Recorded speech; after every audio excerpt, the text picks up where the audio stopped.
नमस्कार स्टूडेंट, हमने पिछले वीडियो में विद्युत द्विध्रुव के कारण अक्षीय स्थिति पर विभव पढ़ा था। अब हम निरक्षीय स्थिति में देखने वाले हैं। जब वो जो बिंदु जहां हमको विद्युत विभव ज्ञात करना है वो एक ही रेखा पर स्थित होता है। जैसे मान लीजिए ये धन q आवेश, ये ऋण q आवेश और ये बिंदु P है जहां पर हमको विद्युत विभव ज्ञात करना है। ये तीनों एक ही रेखा पर स्थित हो तो इसको हम अक्षीय स्थिति में कहते हैं। लेकिन अगर क्या हो, जिस बिंदु पर हमको विद्युत विभव ज्ञात करना है वो इन दोनों के लंबवत स्थित हो। लंबवत मतलब देखिए, ये इसके मूल बिंदु O से R दूरी पर क्या बिंदु P स्थित है।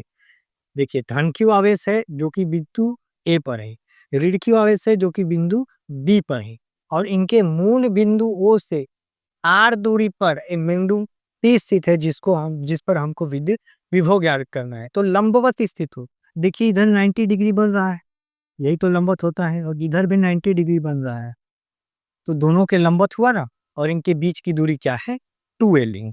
तो इसी को बोलते हैं हम निरक्षीय स्थिति में। ठीक है, तो B पर धन q आवेश है, A पर ऋण q आवेश है। तो सबसे पहले धन q आवेश के कारण निकालेंगे। तो बिंदु B पर, ठीक है, धन q आवेश के कारण, है ना, बिंदु B पर धन q आवेश के कारण बिंदु P पर विभव कहाँ निकालना है, P पर विभव। ठीक, तो क्या हो जाएगा यहाँ पर विभव पहला निकाल रहे हैं तो इसको मान लीजिए आप V1 इज इक्वल टू, ये सूत्र याद रखिएगा, 1/4 पाई एप्सिलॉन नॉट के होता है Eg। ठीक है, अब हम किसके लिए निकालना है, धन की आवेश, तो यहाँ Q लिखिए अपॉन इस धन Q और इस बिंदु P की दूरी क्या है, BP, तो लिखिए BP। ठीक है, इसी प्रकार आप लिख सकते हैं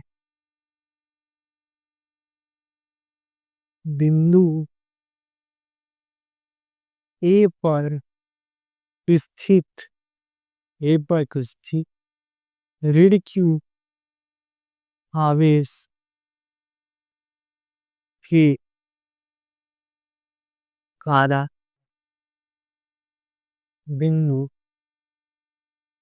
देखिए बिंदु A पर स्थित ऋण Q आवेश, A पर कौन है, ऋण Q आवेश के कारण बिंदु P पर विभव। ठीक, क्या हो जाएगा, V2 is equal to 1/4 pi epsilon naught के एक परावैद्युतांक है, क्योंकि ये वैद्युत ध्रुव परावैद्युतांक माध्यम पर रखा गया है। ठीक है, इसलिए हम एक परावैद्युतांक क्या लेते हैं, के लेते हैं। ठीक, Q अपॉन माइनस Q लेंगे यहाँ, तो माइनस Q और इस बिंदु P की दूरी क्या है, AP। अब देखिए परिणामी विभव निकालिए, परिणामी विभव, परिणामी विभव हो जाएगा B is equal to V1 plus V2। लिखिए V1 का वैल्यू क्या है, अब देखिए 1/4 पाई एप्सिलॉन नॉट के, है ना, Q अपॉन PP। ठीक, प्लस, ये प्लस रखिए, ये क्या है माइनस, यहाँ रेड Q का माइनस, तो उसके बाद में लिखेगा 1/4 पाई एप्सिलॉन नॉट। ठीक है, और यहाँ पर क्या है, माइनस Q।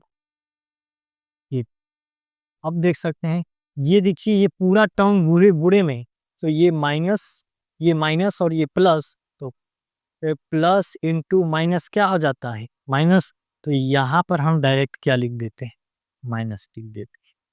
अब चूंकि देखिए V, अब देखिए हम देख सकते हैं कि जो AP है, देखिए AP को देखिए, आप ध्यान से देखिए AP। ठीक है, और आप BP को देखिए, इसको देखिए, BP को देखिए। ठीक, आप AP को देखिए और BP को देखिए। दोनों एक जैसे और एकदम बराबर है, दोनों 90 डिग्री में है मूल बिंदु ओ के और बराबर दूरी पर स्थित है बिंदु पी के, यानी ए पी और बी पी क्या हैं, दोनों बराबर हैं।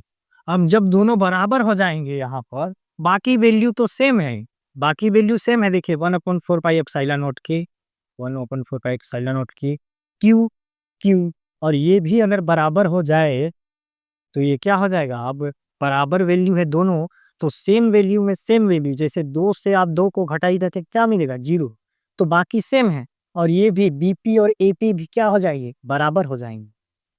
ठीक है, इसलिए क्या हो जाएगा, आपका जो v है वो पूरा वैल्यू पूरा टर्म क्या हो जाएगा, 0 हो जाएगा। तो निरक्षीय स्थिति में नीचे लिखेगा, निरक्षीय स्थिति में वैद्युत द्विध्रुव के कारण किसी बिंदु पर जो विभव ज्ञात होता है वो शून्य होता है। नीचे आप क्यों भी लिख सकते हैं, यही हो गया निरक्षीय स्थिति में विद्युत विभव। ठीक है, मिलते हैं किसी और वीडियो में एक और ताबड़तोड़ कॉन्सेप्ट के साथ। जय हिंद, जय भारत। स्क्रीनशॉट कर लीजिए।